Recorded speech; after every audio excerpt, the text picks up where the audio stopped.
you guys don't want to keep shooting in here, that's why you want to keep it. Playing by the rules. Got it.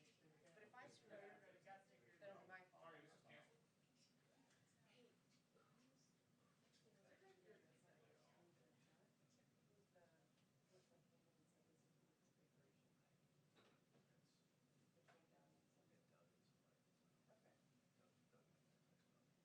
Okay. No, I got you. All right. Good.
very much.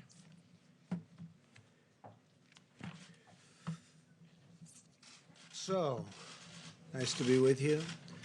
America continues to gain ground in the war against the virus. I want to thank the American people for answering the call, following our guidelines, and making the sacrifices required to overcome this terrible threat. More aggressively, we commit to social distancing. So important. Social distancing, such an important phrase. And we do it right now. The more lives that we can save, and the sooner we can eventually get people back to work, back to school, and back to normal. And there are large sections of our country probably can go back much sooner than other sections. And we're obviously looking at that also. People are asking, is that an alternative? I say absolutely, it is an alternative. I have now approved major disaster declarations for New York, California, Washington, Iowa, Louisiana, Texas, and Florida. That has great significance, as you know, and legal significance. We're in a constant grouping, and I can say this, we have a large grouping of people that does nothing but communicate with the various officials, including we've been spending a lot of time with New York officials because that really is by far the hottest spot. They've got a number of very tough weeks ahead of them. The governor's doing a very good job. I spoke to the governor, Governor Cuomo, last night and this morning, and he mentioned that in his remarks that he's using that we are using, and I think he feels, because he understands negotiation, he thinks we're using very appropriately the Defense Production Act, and we're using it where needed. It's a great point of leverage. It's a great negotiating tool. But I will tell you, there's tremendous spirit from people and tremendous spirit with respect to these companies. And I don't have to use it very much at all. They want to do it. As you know, General Motors is involved, Ford's involved, 3M's involved, others are involved, and they're all working very hard to produce all different products. We had very little product when we came. We built it up, and we give it away as fast as we can to the different states. We're also, as you know, building numerous hospitals and medical centers throughout certain areas. In New York, it's at the convention center, the Javits Convention Center. We're doing 4 hospitals, and we're doing throughout the state 4 medical centers there, somewhat different. I want you to know that I'm doing everything in my power to help the city pull through this challenge. I'm working very hard in New York. It's really, by far, our biggest problem. Maybe it will be, maybe it won't be. But there's a lot of good, capable people working on it with us, and our teams are working very well with the state representatives. We're also doing some very large testings throughout the country.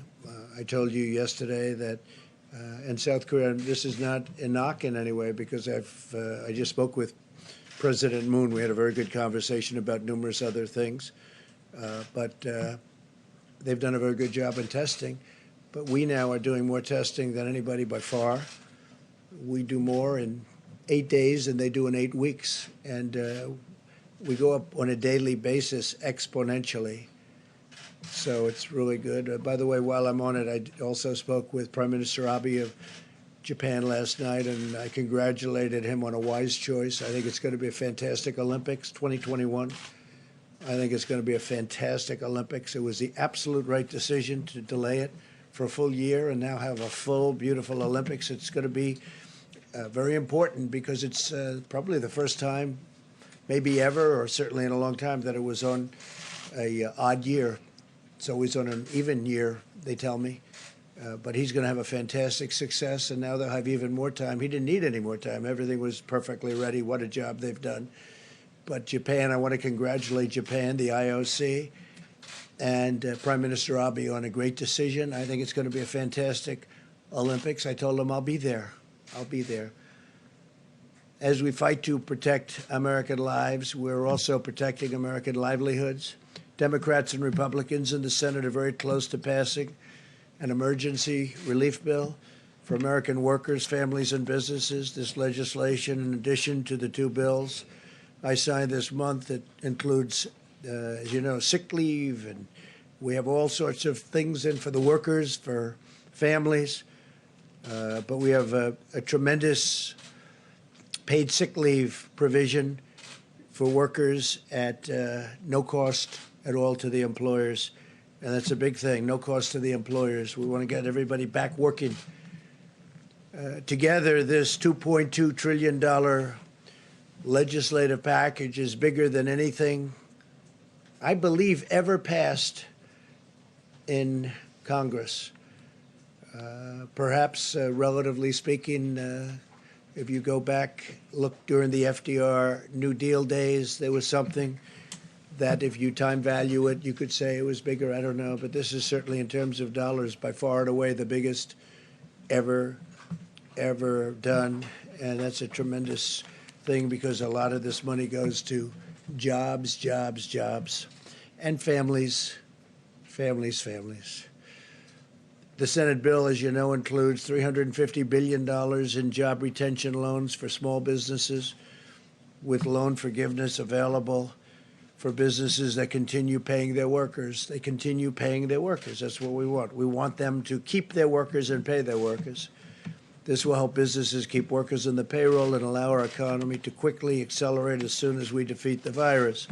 $300 billion in direct cash payments will be available for every American citizen earning less than $99,000 per year. That would be $3,400 very quickly for the typical family of four. Nothing like that's ever been done in our country. Up to $250 billion in expanded unemployment benefits. The average worker who has lost his or her job will receive 100% of their salary for up to 4 full months. Unlike normal unemployment benefits, independent contractors and the self-employed will be eligible. So you have independent contractors and self-employed people will be eligible for this. Over $100 billion to support the heroic work of our doctors, nurses, and hospitals. They've been incredible. $45 billion for disaster relief fund. So we are setting up a fund of $45 billion for disaster relief. That's more than doubling the amount available to support my national emergency and disaster declarations. It's a doubling up. $27 billion to build up the strategic national stockpile with critical supplies, including masks, respirators, pharmaceuticals, and everything you can imagine, because it was very depleted, like our military was depleted. Now we have a brand new military. Never had a military like this. We have equipment either coming or it's already come. For the most part, it's already come, but we have a lot of things that will soon be coming. Planes, missiles, rockets, lots of things. But the stockpile was very depleted, like everything else. This will also include significant funding for the development of vaccines on top of the $8 billion we approved several weeks ago. Over $500 billion in support for the hardest hit industries, with a ban on corporate stock buybacks, which is something I insisted on. And frankly, I tell you, the Republicans wanted that and the Democrats wanted that. We want them to use the money for the companies and the planes or whatever they may be helping to get over this rough patch.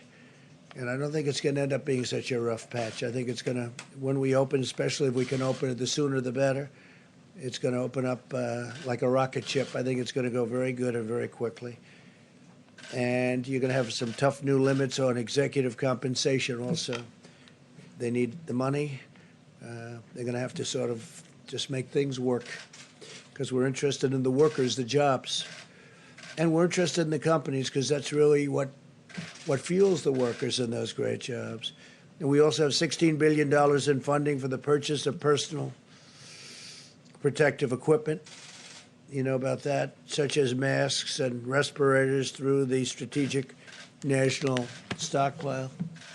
I encourage the House to pass this vital legislation and send the bill to my desk for signature without delay. I will sign it immediately. We will have a signing, and it'll be a great signing and a great day for the American worker and for American families, and frankly, for American companies, some of which were having the best years they've ever had these last few years. And then a little bit less than a month ago, they went into a position that they haven't seen because of the hidden enemy, the virus.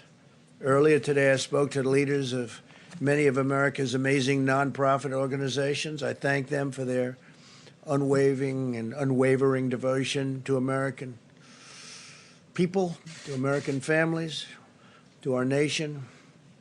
And they have been fantastic. They've been collecting supplies, distributing food, supporting healthcare workers, caring for vulnerable workers and families. I encourage them to continue to do it. But I'll tell you, the nonprofits have been fantastic. They've been great. They're great people, actually.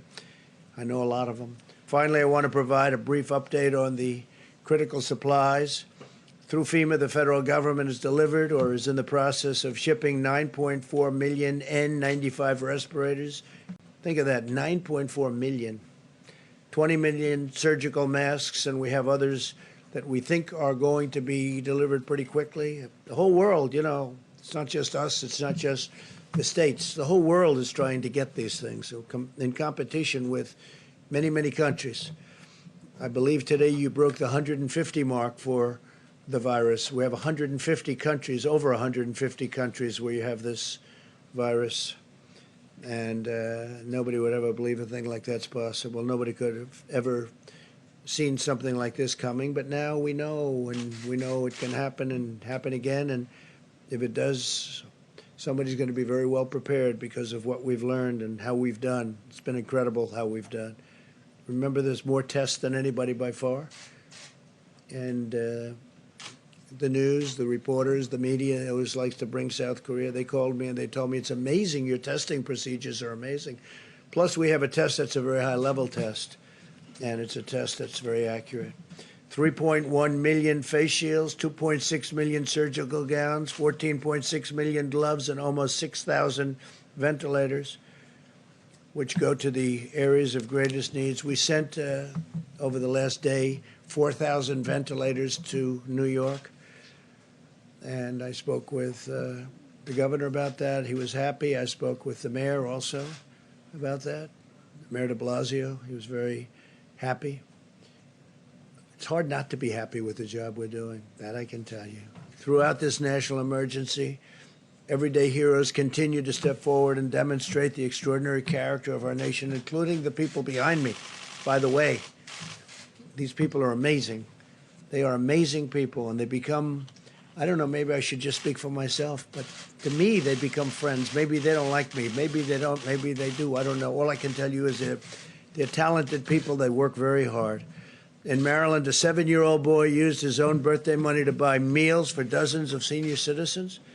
In Nevada, a college student recruited 90 of her friends to help deliver groceries and supplies to the most vulnerable. This is happening all over the country, thousands and thousands of instances. I could stand up here all day and tell you about other things. In Minnesota, hundreds of medical students have volunteered to provide child care for hospital workers, helping to keep our doctors and nurses on the front lines, fighting to save lives. These inspiring Americans remind us that we all have a role to play in winning this great national battle, and it's really a worldwide battle. We're dealing with other nations all the time. The people here are, I am a little bit, I take calls from a lot of people. They're in trouble. A lot of countries are in big trouble. So now we will hear from our great Secretary of the Treasury. He's been working rather hard, I will tell you. Steve Mnuchin is a fantastic guy, and he loves our country, and he's been dealing with both sides, Republican and Democrats. He sort of lived over in that beautiful building. It's a very beautiful building. To me, one of the most beautiful buildings actually in the world, and he's gotten to know it, Steve, very well. So if we could have a little update, Steve, would be fantastic as to how we're doing and what it's looking like. Thank you. Thank you very much, Mr. President. And first, let me say I would like to thank Mitch McConnell for his leadership, and I'd also like to thank Chuck Schumer for the enormous bipartisan support we had on this bill, and the many senators, both Republicans and Democrats, that worked tirelessly over the last 5 days on all the task force. As the President said, I got to live in the LBJ room for the last 5 days, and we couldn't be more pleased with the unprecedented response from the Senate to protect American workers and American business in this situation. The President has outlined many of these, but let me just quickly go through them. Again, small business retention loans. This will cover roughly 50% of the private payroll in small businesses, where we will immediately make loans that will supply 8 weeks of salaries as long as they keep workers employed and overhead. And those loans will be forgiven at the end of the period as long as they keep workers employed. These are SBA loans, but the Treasury will be issuing new regulations authorizing almost every single FDIC-insured bank to make these. I expect by the end of next week, we will have a very simple process where these can be made and dispersed in the same day. So this will be a very simple system to get money into small business hands.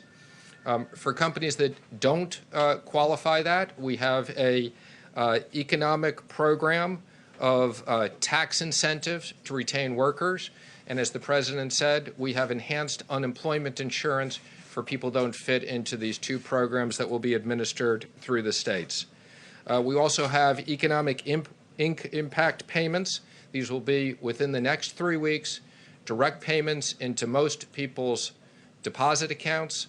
And for those that don't have it, we will be having the checks in the mail. Treasury will have additional authorities. We have $500 billion that we can use to work with the Federal Reserve for emergency programs that will create up to an additional $4 trillion, if needed, to support American business and American workers in an unprecedented way. And then finally, the President mentioned $100 billion to hospitals and $150 billion to states that have specific coronavirus expenses, as well as many additional things. Mr. President, I especially want to thank you and the Vice President. You were constantly available to us. We spoke constantly throughout the day. You gave us guidance and quick decisions on many issues. And again, thank everybody for this great bipartisan work. This is going to be enormous help for the American workers and the American economy. The President was very determined that Congress would move swiftly to protect hardworking Americans in business in this unprecedented situation. Thank you very much, Steve. Great job. Day and night, right? Day and night. That was a lot of work, and we'll see how it all goes. We still need a vote, Steve, don't we? Do you have a question? Yes. Do you think this bill will keep the economy afloat? Hopefully a long time. We'll see. If we have to go back, we have to go back. We're going to take care of the American worker. We're going to take care of these companies that fuel this country and make the country great. It's not their fault. It's not their fault. But we think I would say we've anticipated 3 months. Hopefully we won't need this for 3 months. Hopefully this war will be won quicker. But we expect that this is a significant amount of money, if needed, to cover the economy. And don't forget, a lot of this is going to be to keep companies that are very strong, AAA-rated companies previously, to keep them going. And it's going to be in the form of loans, so the money's going to come back.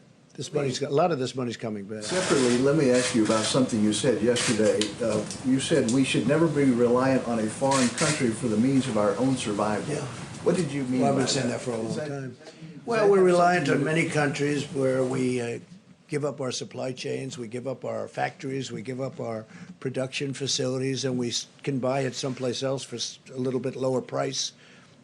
But it's really costing us more when that happens, because we lose jobs, we lose everything, and we lose our independence, and we can't let that happen. So we'll be making some changes. We have been making those changes. Is there an executive order to basically ban the export of medical equipment? I don't know that we'll need that, but I think it's happening by itself. I think a lot of things are happening. Well, some people, we make the best medical equipment in the world, and you have some people like the European Union, they don't take it because they have specifications that don't allow our equipment in because it's designed in a different way. Even though it's a better way, it's designed. They're all playing games against us, okay? They've been playing games against us for years, and no president has ever done anything about it. But the European Union, you look at medical equipment, we make the best medical equipment in the world, but we can't sell it because, or not appropriately. And yet we take their medical equipment in our country. We're changing things, Steve. All this is changing. But they have specifications so that our equipment, designed specifically so that our equipment can't come into their countries. It's a very terrible thing that's happened to our country. And let me tell you, some of the people that took the biggest advantage of us are allies. You know, we talk about allies. They took advantage of us in many ways, but financially as well as even militarily. When you look at, if you look at NATO, the abuse that was given to our country on NATO, where they wouldn't pay. And we were paying for everybody. We're paying now because of me. They're paying a lot. Now they've paid $135 billion more. And then ultimately, Secretary General Stoltenberg, who I think you would say is maybe my biggest fan, we got him to pay an additional $400 billion other countries. And but you know that. And then there's the trade. They make it almost impossible for us to have a fair deal. They know this. They know I'm just waiting. We have all the advantages, by the way. It's going to be easy when I decide to do it. But this isn't the right time to do it. But we've been treated very, very unfairly by the European Union.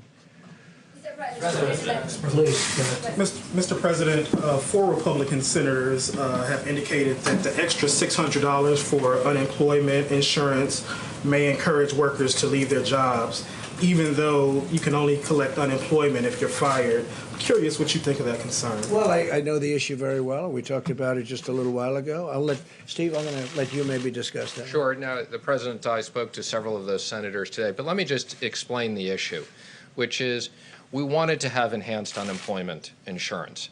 Most of these state systems have technology that's 30 years old or older. So if we had the ability to customize this with much more specifics, we would have. This was the only way we could assure that the states could get money out quickly in a fair way, so we used $600 across the board. And I don't think it'll create incentives. Most Americans, what they want to keep their jobs. And I said for 50% of these businesses, they will have the businesses keep those jobs. So this was, our number one issue was how do we make sure that American workers who needed to keep getting paid, this is no fault of their own, that businesses have been shut down. The president and vice president wanted to make sure those hardworking Americans got money, and this was the most efficient way of doing it. Senators that you spoke with, are they in agreement now?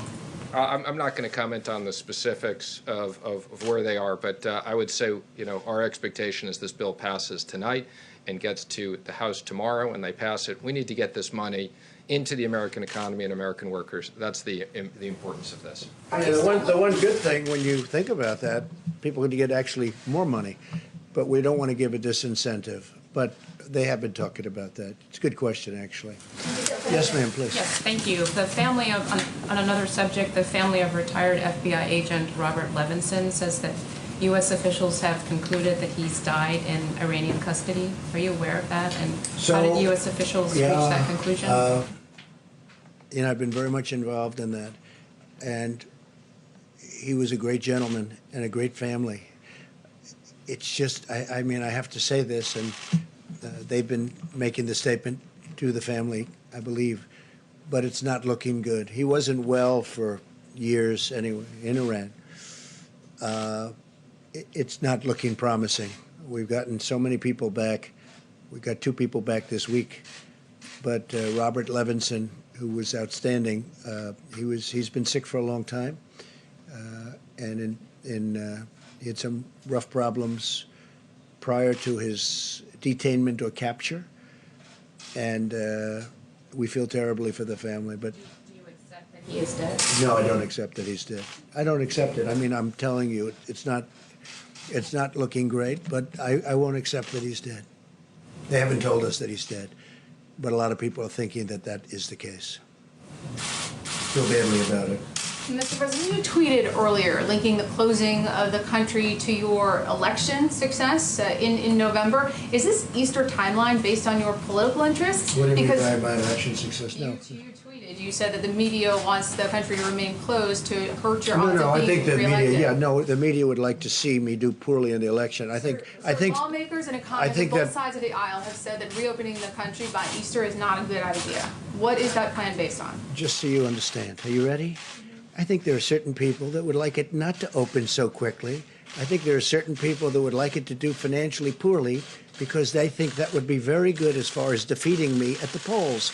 And I don't know if that's so, but I do think it's so that there are people in your profession that would like that to happen. I think it's very clear. I think it's very clear that there are people in your profession that write fake news. You do. She does. There are people in your profession that write fake news. They would love to see me for whatever reason because we've done one hell of a job. Nobody's done the job that we've done. And it's lucky that you have this group here right now for this problem, or you wouldn't even have a country left. Okay. Go ahead, Mr. President, two questions. The first one, once you sign the $2 trillion package, how soon or how rapidly do you expect to see Who economic growth? Who are you with? I'm with CBN. And my second question is, we are hearing you are pushing for April 6th to have direct payments issued to taxpayers. Is that the target date? I think it's Again, very much. I would say our expectation is within 3 weeks, we will have direct payments out where we have depository information. And we're looking to get a lot more information, and we have procedures to do that. So 3 weeks for that. And I would say the end of next week, we want all the banks to be able to originate loans same day. Thank you, Mr. President. I have two questions for you. One is that tomorrow you're going to be speaking with the G20 leaders, and I want to know if you're going to lead an effort to craft a worldwide ban on wild animal markets so as to prevent another pandemic, given that COVID-19 is a zoonotic that was transferred to humans in trade of exotic animals. Yeah, I don't know that that subject's going to come up. There is a lot of talk that that's how this all happened, came out of China, and they say that's how it happened in China. So it's something maybe will be talked about, but it's not the top of my list. Yes, I think we'll have a very, I think we're going to have a very good conference tomorrow. Well, and to follow up, also, and Dr. Ashish Shah, who's the head of Harvard's Global Health Institute, says that the key to getting this economy open as soon as possible is to test everyone who needs testing so we can quarantine all infected individuals and allow everyone else to go back to work immediately. Would you subscribe to that strategy? No, but we have tested more than anybody. I saw him. And if not, how many deaths are acceptable? Yeah. How many? None. Okay. How many deaths are acceptable to me? None. Okay, none. If that's your question. Look, I saw him. I saw his statement. We have tested by far more than anybody. We're testing more than anybody right now. There's nobody even close. And our tests are the best tests. They're the most accurate tests. But if you're saying we're going to test 350 million people, I watched his statement. I disagree with it. We can go to certain states. I could name them now, but I'm not going to do that. But we can go to certain states right now that have virtually no problem or a very small problem. We don't have to test the entire state in the Middle West or wherever they may be. We don't have to test the entire state. I think it's ridiculous. We don't have to do it. A lot of those states could go back right now, and they probably will, because at some point in the not-too-distant future, certain states are going to come off the rolls. Maybe New York can't, and maybe California can't. Maybe the state of Washington can't, although if you look at them, their biggest problem was in one nursing home. Yeah, go ahead. But the states aren't silent. And so, I mean, somebody, if you test one state and then the person moves over to the other state, well then... You know, you're going to just look at that. But if you take a look at the states, and many states that I'm talking about, they don't have a problem. We have some big problems, but it's confined to certain areas, high-density areas. So why would we test the entire nation, 350 people? With that being said, I'm going to say it again. We tested far more than anybody else. We have the ability to test. I mean, we've come a long way from an obsolete, broken system that I inherited. We have now tested, with the best test, far more than anybody else. And when I say anybody else, I'm talking about other countries. No country is even close. They came out with a statistic, I guess, yesterday that I heard from Dr. Birx, where it's for eight days here, more than 8 weeks in South Korea. And South Korea's done a good job. But we did in 8 days more than South Korea did in 8 weeks. That's a big number. And we're getting, I said before, exponentially better. Every day it's going up substantially. We have an incredible apparatus built now. But no, I don't want to test 350 million people. I think it's ridiculous. Yes, please. Thank you so much, Mr. President. 2 questions. One follow-up on the G20, because the UN asked the G20 countries to do for more resources for a coordinated stimulus package, ban on tariffs, waive on sanctions to try to prevent what they call an apocalyptic pandemic. Would you consider those measures? And With respect to what? On tariffs, and also related also to waive tariffs, and also Look, we have strong sanctions. borders. Yeah. And would you consider to join this global effort? So before I came here, we weren't into borders. We had a country, people could come in. We had a whole different deal. Now we're up to almost 164 miles. Think of that, 164 miles of wall, big, beautiful wall. And in those areas, it's very, very tough to come in. We've been very tough on the borders. I mean, where we have the wall built, nobody's getting through. Now, they're going around, but that's a long trip. They're going around. That's the way they get through. But, no, I'm very strong on borders, and I don't want people coming in here. What I want is if they're going to come in, they have to come in legally. They have to come in through merit. We're not having the people that you're talking about come into our country. All right. Just a follow-up on another Thanks, question. sir. Question for you and then for Dr. Fauci, if you'll let me. Both Republican and Democrat packages of the stimulus included $25 million worth of funding for the Kennedy Performance Arts Center here in Washington, D.C. Shouldn't that money be going to masks, respirators? Well, I'll tell you what, I approved that. And I knew it was $35 million, and we actually took off 10. But I'm a fan of that, although I haven't spent time there because I'm far too busy. I'd love to go there evenings, but I'm too busy doing things because that's more important for me than going there. But the Kennedy Center has suffered greatly because nobody can go there. It's essentially closed. And they do need some funding. And I said, look, that was a Democrat request. That was not my request. But you got to give them something. It's something that they wanted. You know, it works that way. The Democrats have treated us fairly. I really believe that we've had a very good back and forth, and I say that with respect to Chuck Schumer. I spoke to him a number of times. But, you know, they had requests also. So that was a request. There were 35, as you know, and it came down to 25. We got it down to 25. We agreed. I said, that's a lousy soundbite. That's not a good soundbite, but that's the way life works. With that being said, the Kennedy Center, they do a beautiful job, an incredible job. David Rubenstein does a fantastic job. He's very much involved, and he puts up a lot of money, and he does things that a lot of people wouldn't be able to do or do. But they've been essentially closed. They have tremendous deficits that are built up. I mean, this thing has been devastating to it. So I didn't have a big problem with it. But this was a request from the Democrats because of the fact that they have a facility that's essentially closed up. Yeah. Another question, sir. In other words, you couldn't go there if you wanted to. If I wanted to go there tonight to look at Romeo and Juliet, I'd love to see Romeo and Juliet tonight, right? You know what would happen? They say, sorry, 250 people or 50 people, whatever it might be down to. Go ahead. And then earlier today, Senator Marco Rubio told RCP that, quote, the World Health Organization showed favoritism to China, unquote. And then Representative Michael McCall, the ranking member on the House Foreign Relations Committee, he questioned the integrity of the World Health Organization's director, saying, quote, that there were several red flags in his past with respect to his relationship with China. Do you agree? Do you think the World Health Organization showed favoritism? And then once all the dust settles, do you think that the United States should re-explore its relationship with the World Health Organization? Well, I think there is a lot of, certainly a lot of talk that has been very unfair. I think that a lot of people feel that it's been very unfair. It's been very much sided with China. And a lot of people are not happy about it. At the same time, Dr. Fauci and myself and other people, there are people on there that we like and we know. A lot of, I think your friends are on there, a lot of good people, a lot of good professionals. I don't know, it'd be interesting to hear if you'd like to talk about the World WHO. But the fact is that I have heard for years that that is very much biased toward China. So I don't know. Doctor, you want me to get you into this political mess? No, I don't want you to do that, but I will.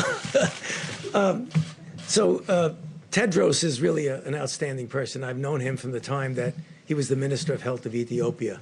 I mean, obviously, over the years, anyone who says that the WHO has not had problems has not been watching the WHO. But I think under his leadership, they've done very well. He has been all over this. I was on the phone with him a few hours ago, leading a WHO call. Praising China's transparency, sir? No, I'm not talking about China. You asked me about Tedros.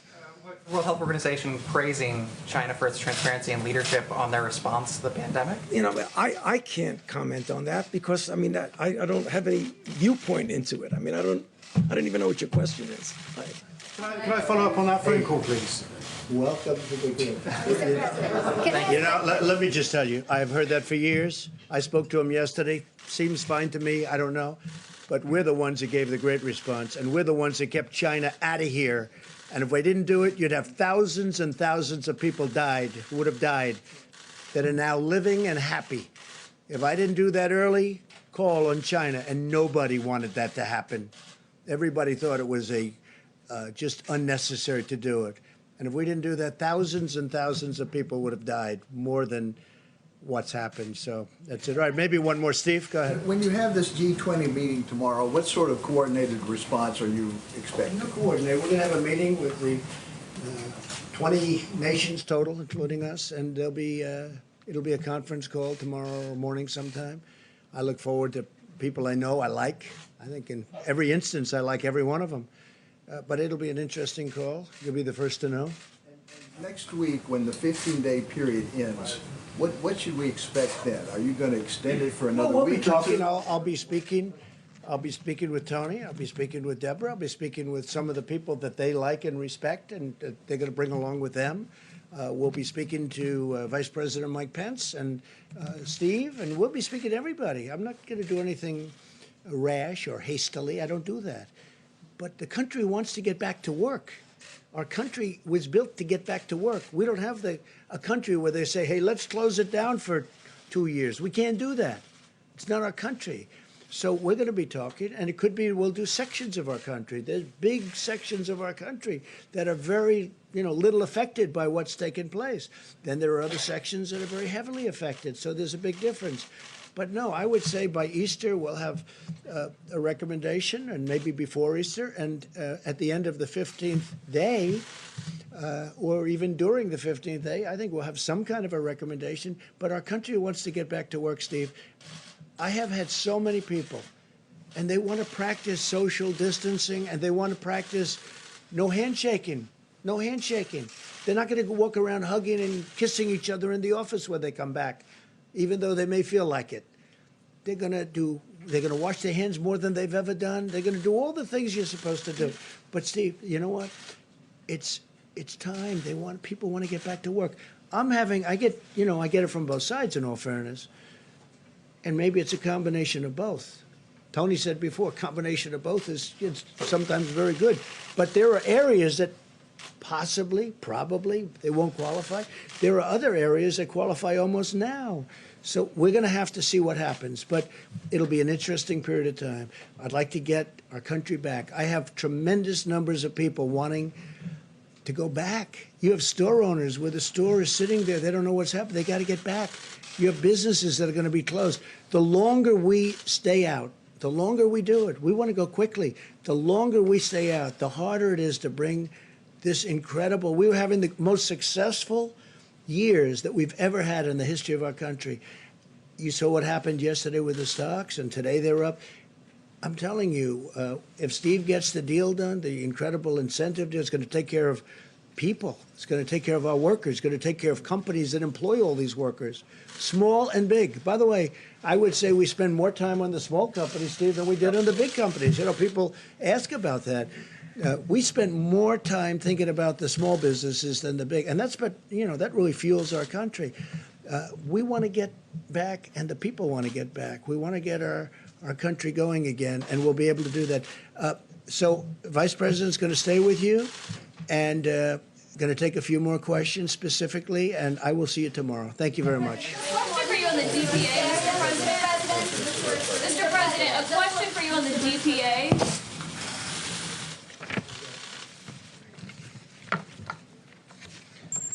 Well, thank you all. A report on today's action by the White House Coronavirus Task Force. The President and our entire team continue to be inspired by the way people all across this country are putting into practice 15 days to slow the spread. We are 10 days into the 15 days. And let me say again to every American, if you're in an area that's been impacted by the coronavirus, it's absolutely essential that you listen to state and local authorities for guidance. But for every American, what you can do is implement the practices outlined in the President's coronavirus guidelines today. Because we truly do believe that, as millions of Americans have done and will continue to do, that we can significantly impact the rate of growth in this epidemic in our country. We can spare Americans from exposure to the coronavirus, and we can save lives. And so on behalf of the President and our entire task force, I want to say thank you to the American people. Thank you for your cooperation. Thank you for embracing the principles in 15 days to slow the spread. We heard about that cooperation today in a series of conference calls.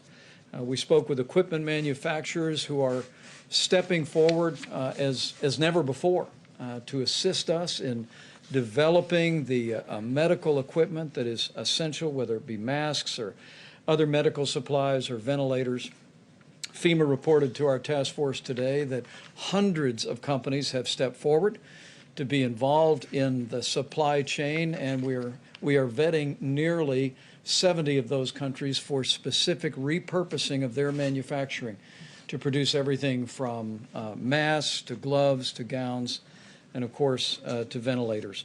We also had a very productive call with Secretary Betsy DeVos with education leaders from around the country today. And let me say on behalf of the President and a grateful nation, thank you to all of our teachers, many of whom are now home, teaching children from afar, even in many cases while they have their own kids home from school.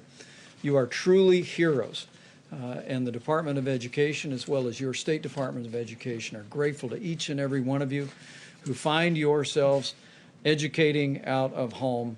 And the Department of Education has a helpful website on coronavirus recommendations, ed.gov/coronavirus. And as we mentioned before, Secretary Betsy DeVos and Secretary Sonny Perdue will be joining us at this podium on Friday to speak about distance learning recommendations that have been made not just for secondary or for college education, but also for K through 12 education. We're opening up avenues, creating new flexibility so that not only college students can continue to be involved in learning from afar, but children K through 12 can do the same. Secretary Perdue will also be here to talk about the food lunch program and free and reduced lunches.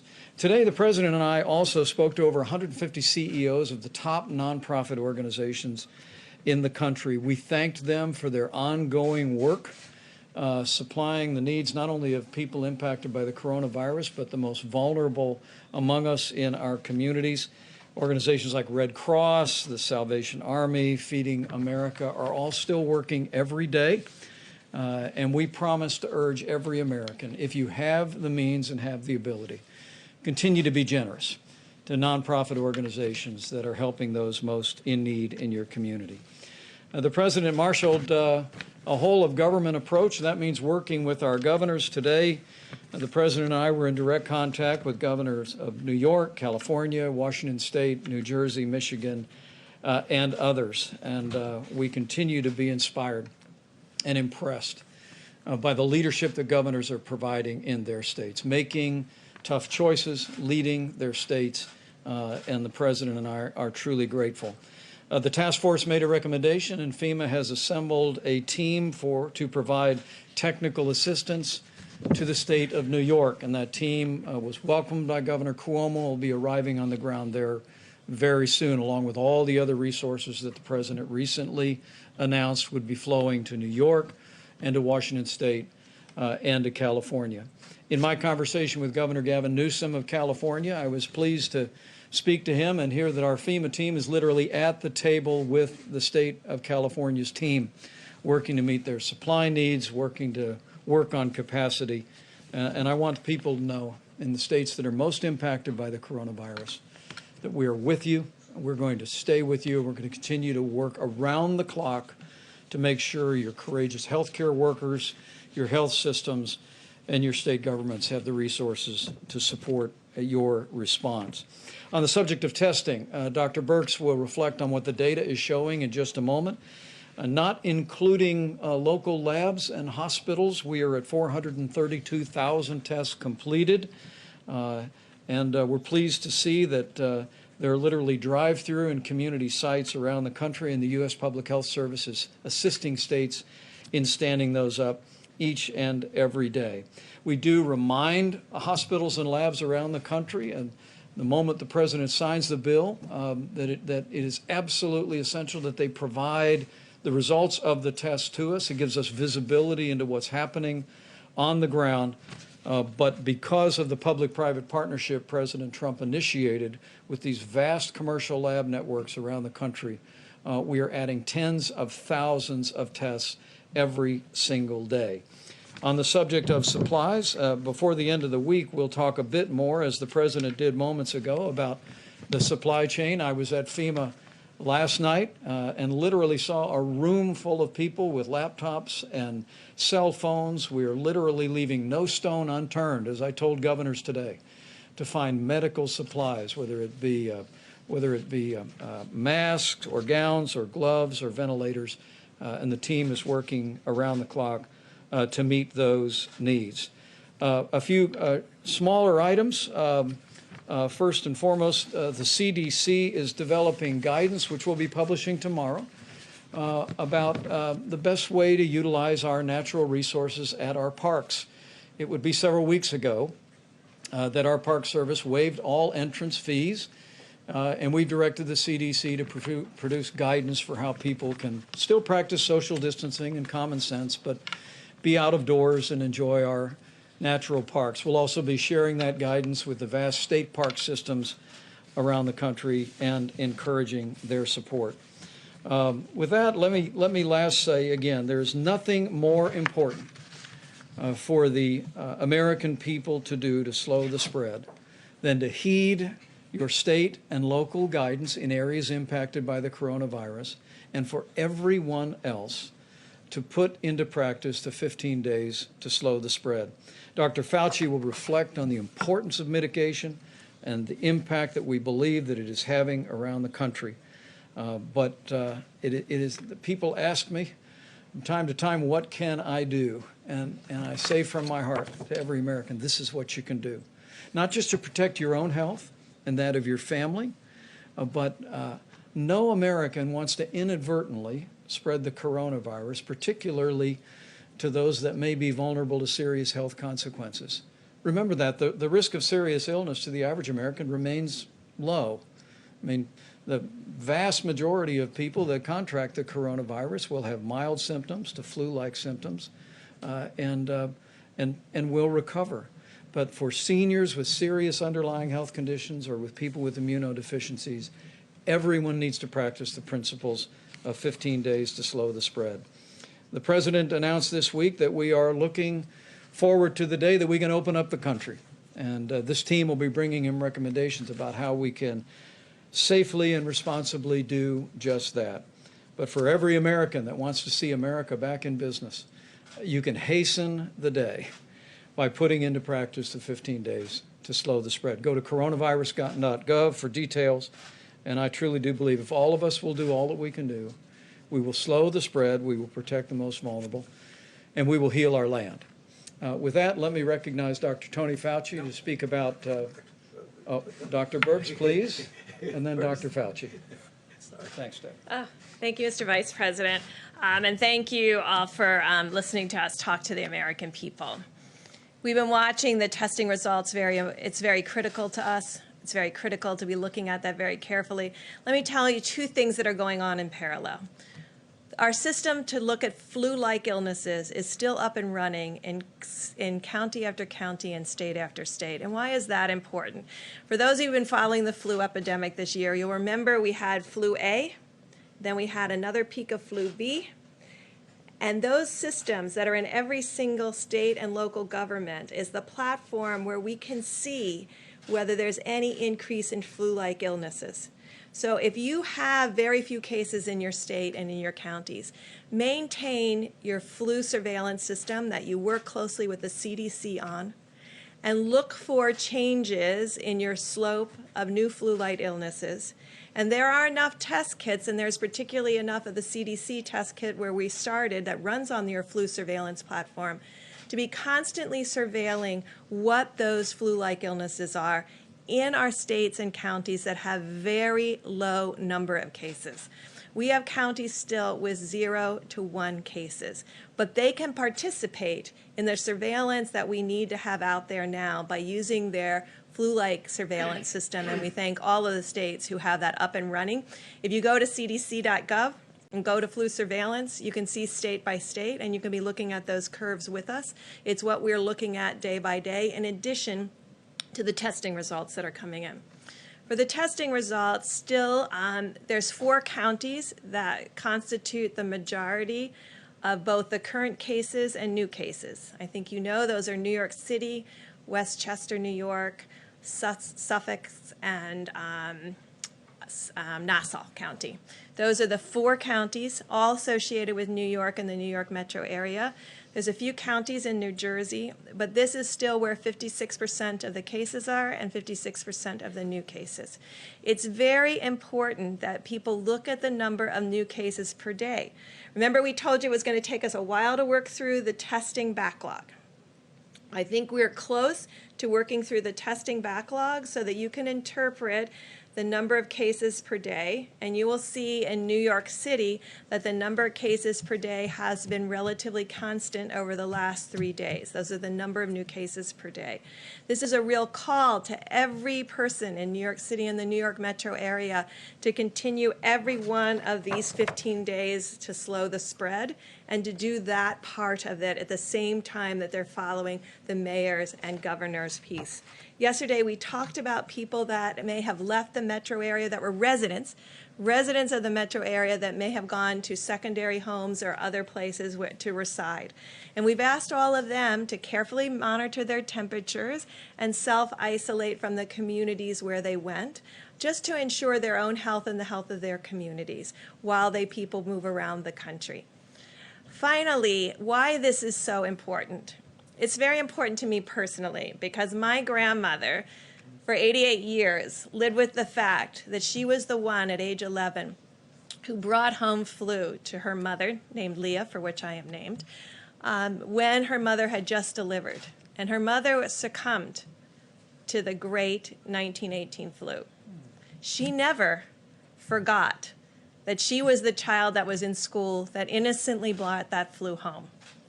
This is why we keep saying to every American, you have a role to protect each and every person that you interact with. We have a role to protect one another. It's why we are social distancing and you are social distancing. But to every American out there, when you are protecting yourself, you're protecting others. And if you inadvertently, I know, brought this virus home to someone with a pre-existing condition, I can tell you my grandmother lived with that for 88 years. So this is what we're trying. This is the message that's important to everybody. This is not a theoretic. This is a reality. You can see the number of deaths that are occurring. We all have a role in preventing them. So thank you for the work that you do to get our message out to others, to really ensure that every American understands how important their role is as we move through these next 5 days to not let up for an instant. I hear some reports that someone said, oh, well, the new cases in New York are increasing or the hospitalizations are increasing. The number of new cases over the last 3 days have been consistent but not rising any more than a consistent day-over-day rise. You will see hospital cases continue to increase because they are a reflection of what happened 1 to 2 weeks ago before the full mitigation efforts were put into place. So each person in every place, no matter what county, what community, what state, can work with us to ensure that we prevent the spread of this virus to others. So thank you. Thank you, Mr. Vice President. I just want to spend a couple of minutes telling you a little bit about some information that I got on our weekly call that we have at least once a week with the WHO, which is led by Dr. Tedros and Mike Ryan, who's the point man there, to give us some information. And in that regard, I want to apologize for my curt response to you when you asked me about the China deal, because I shouldn't have done that. That's not my style. But what I really wanted to say is that my job is that I'm a scientist, I'm a physician, and I'm a public health person, and I don't like to get involved in that stuff. So anyway, getting back to the WHO. So we learned some really interesting information because obviously the other countries like China and others had been hit prior that we did. One of the things that was striking to me, and I just throw it out because it's something that we will face. We're not facing it now, but we will face. Our Chinese colleagues are very concerned because they went through the entire cycle of the curve to come down. And they have very, very few cases. But what they're starting to see as they're relaxing the constraints on travel, that they're getting imported cases. And they wanted to warn us that when we get successful, make sure you very carefully examine how you're going to release the constraints on inputs. So I know we're going to be successful in putting this under control, but I think we're going to have to remember we don't want to import cases in. That's the first thing for today. The second thing that was important is that it was something that Dr. Birx mentioned, and that is when you look at the inflection of the curves, we now have multiple different countries that have gone through various phases of their individual outbreaks. And you could learn something from them about where you are in your own outbreak. For example, when China went up, what happened is they just didn't turn around. They went from going to, I'll just take an arbitrary number, 500 new cases a day. The next day it was 1,000 cases, then 1,500, and then 2,000. But once the number of new cases each day starts to flatten out, that's when you get to that point where the inflection goes down. So what things we want to look for, the things that Dr. Birx had mentioned. That doesn't mean you declare victory when it does that, but you know you're at least on the way to where you want to go. And I think that's really very important. The third and final thing that I think gets back to the question that many of you in the audience have asked of us is about, would this possibly become a seasonal cyclic thing? And I've always indicated to you that I think it very well might. And the reason I say that is that what we're starting to see now in the Southern Hemisphere, in Southern Africa, and in the Southern Hemisphere countries is that we're having cases that are appearing as they go into their winter season. And if, in fact, they have a substantial outbreak, it will be inevitable that we need to be prepared that we'll get a cycle around the second time. What does that mean for us in what we're doing? It totally emphasizes the need to do what we're doing in developing a vaccine, testing it quickly, and trying to get it ready so that we'll have a vaccine available for that next cycle. In addition, to do the randomized controlled trials of drugs so that we will have a menu of drugs that we have shown to be effective and shown to be safe. Because I know we'll be successful in putting this down now, but we really need to be prepared for another cycle. And what we're doing, I believe, will prepare us well. Thank you. Thanks, Doc. We'll take a few questions, please. Mr. Vice President, on ventilators, some really important reporting from the Center of Public Integrity today. They suggested that there's only 16,000 in the national stockpile. Can you just give us some clarity? How many ventilators do you have in the national stockpile? Who else is making them, and how long will it take for them to make a critical mass? Because based on the Center for Public Integrity, it appears there aren't enough if people are going to die as a result. Ventilators has been a singular focus of a good portion of our supply chain stabilization task force at FEMA since the president stood up FEMA's National Response Center. And we're making progress in a variety of ways. First, there is the national stockpile which you refer, and depending on what's been distributed, we just delivered 4,000 ventilators to New York, including ventilators that we sent to New York City. But there's that number of some 20,000, less than 20,000. I won't dispute your number. Beyond that, there literally are, by most estimates, more than 150,000 ventilators in the broad healthcare system all across the country. We also, working with anesthesiologists, and there was a very important conference call today, we have determined several weeks ago that the devices that anesthesiologists use for outpatient surgery can be converted with the change of a single vent to a very useful ventilator. I actually spoke to Governor Cuomo about that today. He's in the process of surveying all of his surgical centers, as governors around the country are doing. We literally believe there's tens of thousands of ventilators that can be converted now that the FDA has given guidance. And Dr. Birx can probably speak to that in a moment. We actually have produced a helpful video to explain how quickly those devices can be converted. But we're also working with General Motors and other companies to immediately spin up production. Those contracts are being reviewed. We're vetting their capability. But one of the other ideas is, as we look at areas of the country that are most impacted, and now more than half of the cases for coronavirus are in New York State and in the region around there. But we'll want to focus our resources, including ventilators, on where communities are struggling the most with coronavirus. And so one of the ways that we're working through that at FEMA now is by spinning up production and at the same time working with the existing national supply, maybe from areas that don't have a particular burden yet with the coronavirus, and making sure that we're manufacturing, backfilling, and meeting that need. But what I can tell you is we've got an extraordinary team.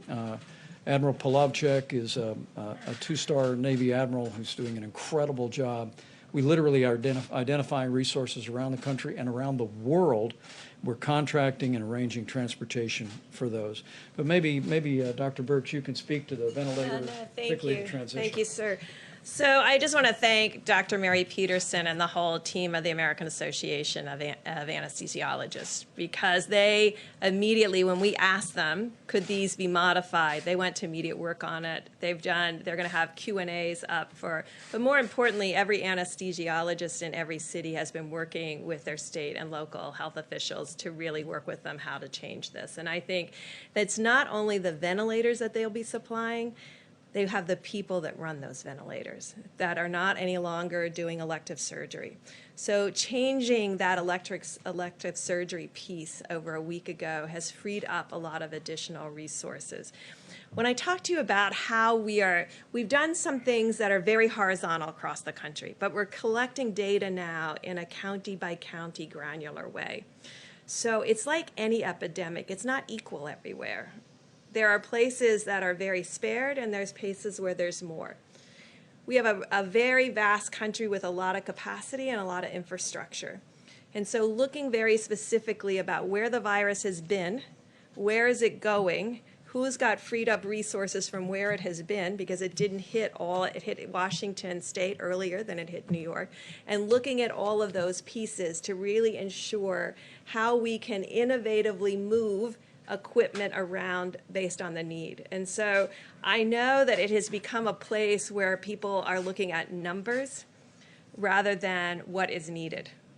Because if you do these projections, when you got to those projections that said, like in Germany and others, that implied that 60% or 50% of the population would get infected, I want to be very clear, the only way that happens is this virus remains continuously moving through populations in this cycle, in the fall cycle, and another cycle. So that's through 3 cycles with nothing being done.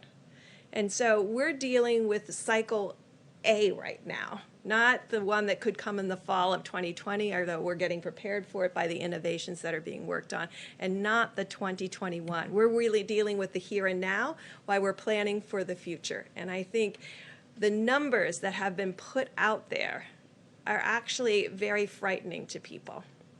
But I can tell you, if you go back and look at Wuhan and Hubei and all of these provinces, when they talk about 60,000 people being infected, even if you said, oh, right, well, there's asymptomatics and all of that, so you get to 600,000 people out of 80 million. That is nowhere close to the numbers that you see people putting out there. I think it has frightened the American people. I think on a model that you just run full out, you can get to those numbers if you have zero controls and you do nothing. And we know that every American is doing something.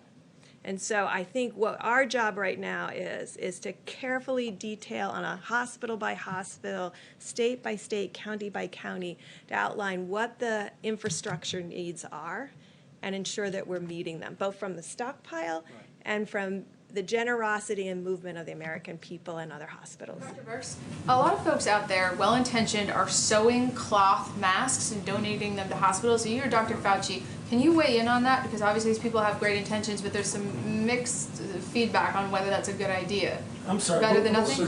Lots of surgical masks. People are sewing them. So clothing manufacturers, volunteers dropping them off at hospitals. Is that necessary? Is that helpful? Is it something you'd recommend? Well, I mean, you would only recommend that under desperate situations if you don't have any mask. But what we're seeing now, as you've heard, is a rather significant inflow of masks that are coming in that are going to be available. I mean, obviously, if you don't have a mask and you need a mask and it's appropriate for you to be wear it, you do what you can. But I don't see that now as a necessity, given what's going on right now. Great. Great. Mr. Vice President? We'll take a couple more. Thanks. Thank you, Mr. Vice President. We keep hearing reports of competition among states that are trying to buy this necessary equipment on the private market. And the governor of Kentucky said yesterday that his state was in line to buy some equipment, but FEMA came in and purchased it from under them. So he says this is creating a real problem for states because on the one hand, they're being told to get the equipment themselves if they can, but on the other hand, the federal government is buying up the supply chain. So is this a problem that you're hearing about, and what is your advice to states like Kentucky that are having this issue? I actually spoke to the governor of Michigan today, Governor Whitmer and I, about just that. And we put our FEMA regional representative right on the case.